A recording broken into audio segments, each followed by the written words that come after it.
Gear, gear, gear. I love gear. I love talking about gear. I love reviewing gear. I love researching gear. But this video is not about that. This video is the opposite of gear. The gear that we accumulate are just tools. Once you have all that gear, then the harder part begins, the artistic part of photography. And that's what's great about photography. It's half technical, mechanical gear, which a lot of us love. But there's also like the painterly effect of it, the creating art. And that is a little harder sometimes. So today, this video, we are gonna talk gear for a second because some of you have been asking about the 56 1.2 hood I've had on here. So I'll tell you what that is. But what I've decided to do today is we're just gonna go on Instagram. We're gonna hashtag Fuji X-T20 just as a starting point. And then we'll basically look at photographs together and sort of talk about the art of photography, what works, what doesn't work, maybe things I noticed. Usual disclaimer, I'm an idiot, not an expert. Use what you can from these videos.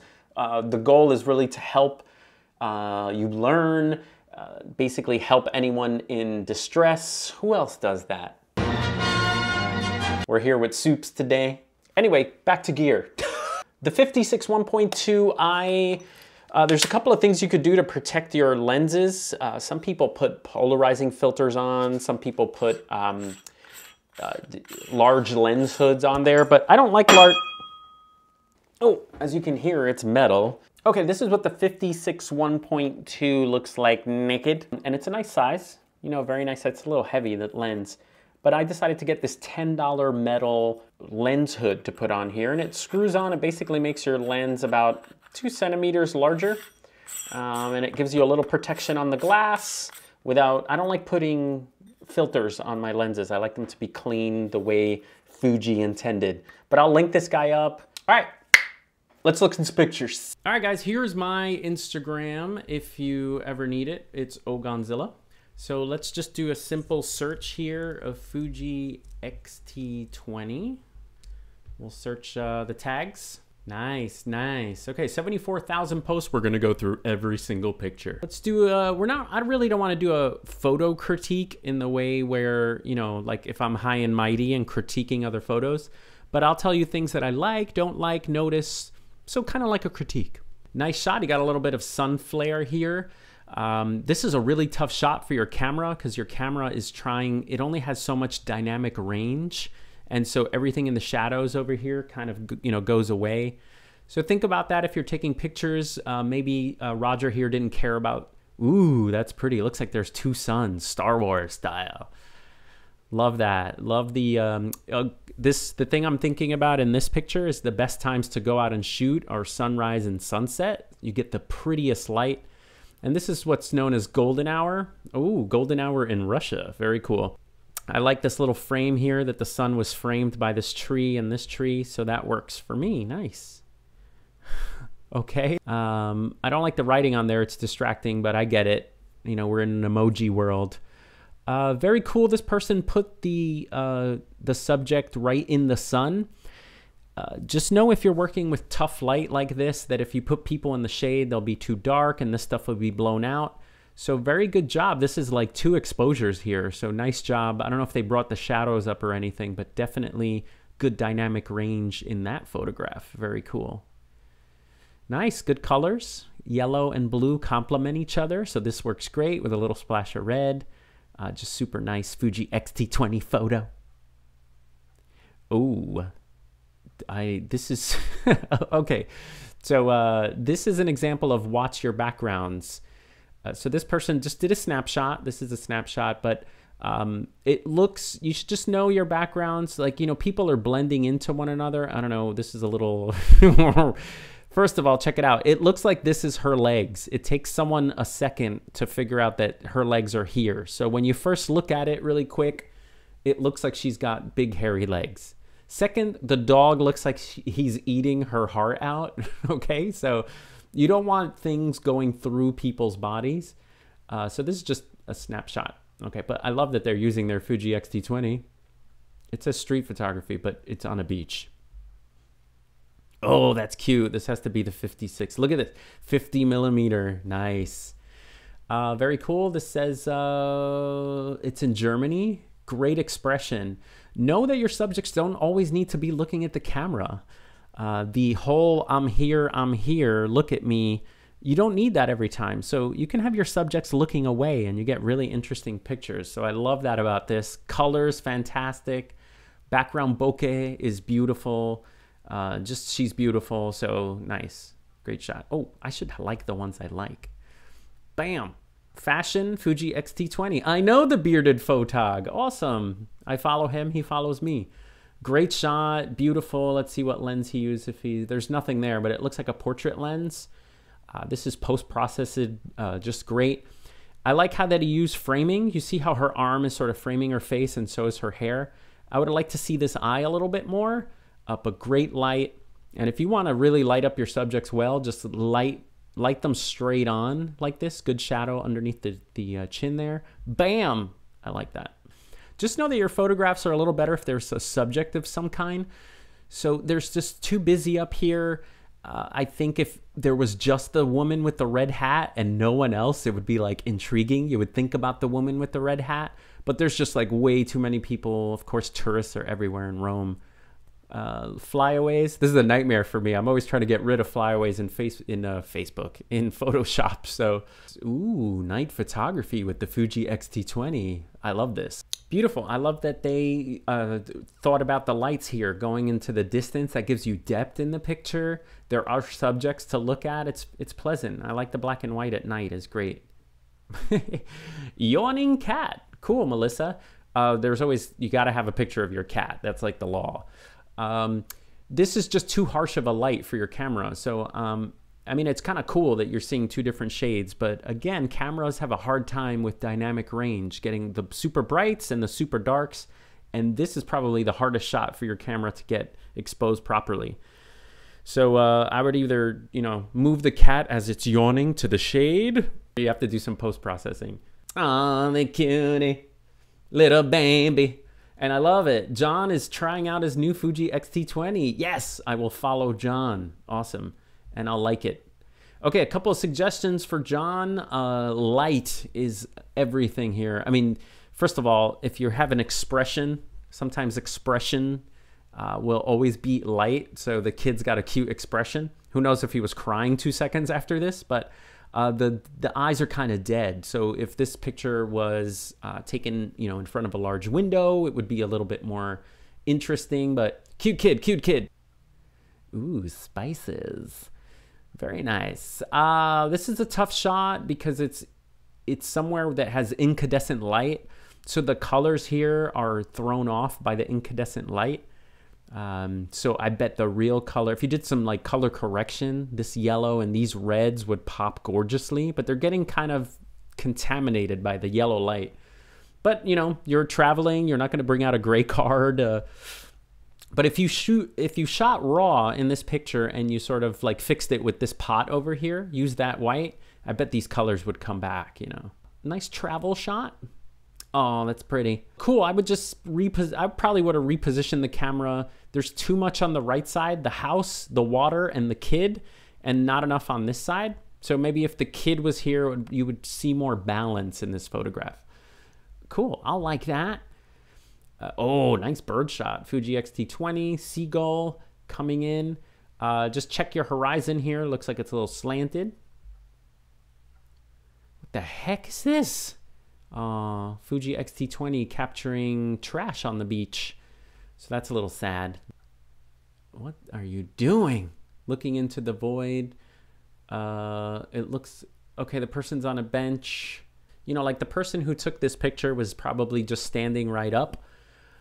If you move your body, if you crouch down and maybe shoot up at the person, you'll get a different angle, something a little bit more dramatic. But here it looks like you walked up onto the person who knows what they're doing with their arm and you took a shot.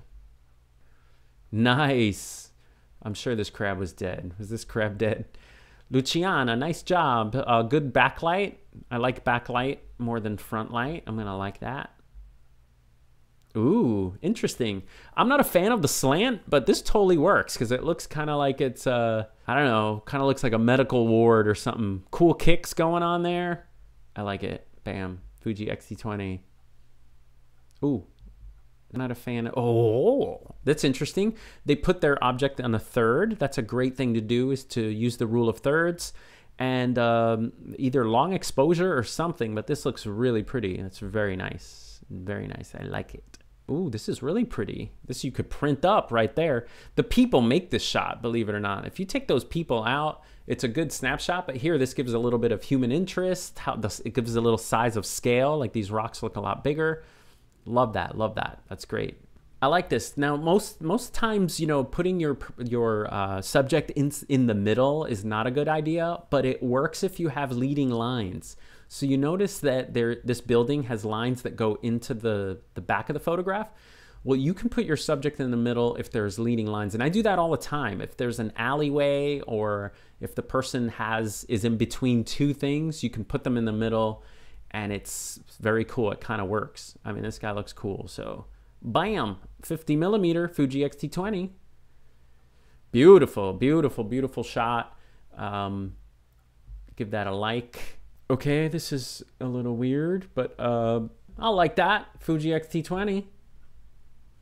Nice. This is a tough shot. Okay, so basically, I love backlight, and they exposed it well enough that there's backlight. Nice job, nice job. I'll like that.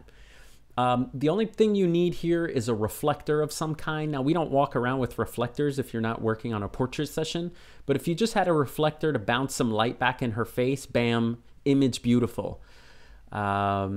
This is great. This is the 23 f2, and it got nice blurry background with that f2. So nice job, but she needs more light in her face. Wow, cool. Someone just got the Fuji X-T20. I like that. Welcome to the club. Nice. This is a great shot. It's just of your building. You know, we all do test shots and stuff, but the actual composition works as far as balance goes in a photograph. Whoa, look at this. This is ridiculous. Fuji X-T20. That's crazy. Night photography. I wonder what lens they use. That's so good. Let's see if they say what lens they use. Oh, there's more. No. Super cool photo. And the fact that a person is in this photograph really makes it. This is very good. The Grand Canyon. All right, what do we got here? That's just a snapshot. Okay, going through.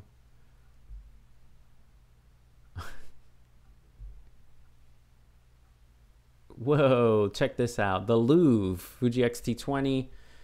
There's a wedding couple here. Someone's shooting a wedding with a Fuji X-T20. Good for you, man. This is blurry. I can't see that. Nice. This is someone just testing their camera. Very cool. Very cool. Nice. Look at this one, guys. Fuji X-T20. Dimitri. Nice job. I'm going to like that. Looks like a long exposure. So if you put your camera on a tripod and take a long exposure, you can get your water to be nice and creamy. So that's a good job. Good colors in that. Love it. This picture needs like a subject, you know, I've done this in the past, like trees to our eyes look beautiful, but sometimes photographs don't translate when they come back home into the camera. So, I mean, this happens to me all the time. You know, I bet this scene was beautiful in real life, but there's no subject here. If there was like maybe a silhouette of an owl or something going on, but cool. Nice. Blurred birds. Classic chrome. Nice. Nice picture of the Fuji X-T20. I'm going to like that. Weapon of choice. Looks cool from above. 18 to 55 lens. Here's someone's collection. Nice. This is beautiful. The 35 f2 gives you beautiful background. That's an awesome lens. That may be my next lens, I hate to say, but 35 f2. Beautiful. X-T20. This is good exposure. You see how the sheep in the back is blown out from the sun? So mixed lighting sometimes is hard, but proper exposure right there. Nice meat. This is harsh light. You can see the shadows here very tight. I think this would have been a better composition, perfectly overhead, but whatever, it's pork, man. Nice. This is cool. This is interesting. This is a street photography scene when you're, let me like this, where you're like trying to figure out what's going on. And that's what's great about photographs, is that they're compelling. You're trying to figure out the scene. These guys are behind plastic. Why? That's awesome. That's awesome. Wow, look at this one, guys. Fuji X-T20 flowers. Gotta love that. Look at the light coming through here. This is like a gobo. Those of you that know what a gobo is, very cool. The light shade is acting on the food. That's very pretty. Nice. Check this one out. Love it. Love it. Check this out. So this is a great example of understanding depth of field is important. So in this photograph, you're shooting 3 people. Now the third person right here, hold on. Okay, so this is an example. The person in the front here is totally sharp. The second one is less sharp, and the third one is even less sharp, but he's still sharp enough. Sometimes I've taken photographs at f2, f1.2, and the people in the back are completely blurry because I get so aperture happy. So great job here where it's okay if this last kid is blurry, but he's like sharp enough. So this is a cool picture. Watch your backgrounds. This background is, you know, maybe is the subject the bike or the background because the bike isn't sharp. So just think about your backgrounds there. Yeah, this guy's styling his high waters. Love it. Cool, this is great. The person isn't perfectly in the center. That's a good job. They're off to the left a little bit. And complementary colors, either planned or unplanned, but this blue and this yellow go great together. Bam, nice job. Cool, walking in the snow. I love the black and the white. That's very cool. You didn't black and white the picture, but I guess it didn't need it, but I can see some blue on the sneakers there. So that's cool. Be careful. Give your subject some room. You see her foot is like totally on the edge. She probably needs like another 2 inches there, but it's still good. I like it. I like it. Wow, Indonesia. Check this one out, guys. I'm going to like that too. Expose for your background and let your subjects, you know, go into silhouette. So that's really pretty. Nice job. Wow, look at this, guys. That's crazy. Fuji X-T20. Wow, look at that. That's hot. That's hot. Wow, that's cool. That's cool. This is a great Fuji X-T20 shot. You know, someone giving money. We know exactly what's going on in this photograph, so it's great. This is, you know, it's interesting. I think that this is the typical black and white photography. You know, this is something that someone would just black and white, and it's what's usually done. And I like that this is in color. I love street photography that's in color, you know? So this is a great photograph. Love that, love that. Gotta love coffee. Okay, this is one of those examples. Your coffee's too much to the right. The whites are blown out. This easily, I could see that the light is coming, you know, from behind you. So if you're gonna take a picture of your coffee, just use your body to block out all the light and shoot it from overhead. Let's see if you did that. Oh, you want it? This is a lot better in the sun. The hands are, you know, framing the coffee. This is a lot better. Your whites seem to be a little better under control. Let's see the third one. Okay, guys, so here's the secret of professional photography. We're actually not better than everyone else. It's just that we know how to cull our images.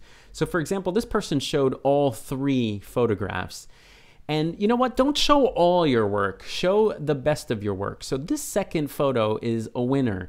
The hands are framing the coffee. The coffee has great color. Even the person's watch is interesting, okay? And the hands are like delicate, perfect. So don't show all your work. Show the best of your work. And this last one is terrible. I mean, what do you think? You're a nature photographer? Come on, who took this? Ugh. All right, guys, so there you have it. Ooh, I got gear in my hand. All right, so there you have it, guys. The art of photography. Getting out there and shooting, evaluating your own pictures is just a great way to learn. I love gear as much as the next guy, but we also have to think about the art of photography. I'll link up some other YouTubers below that are great at this. No gear talk, more art of photography and thinking about taking pictures. And sometimes I need that too. I need to hear from other photographers that are working at capturing pictures no matter what the gear is. And that's always wonderful. So, all right, happy shooting, guys. I'll see you next time.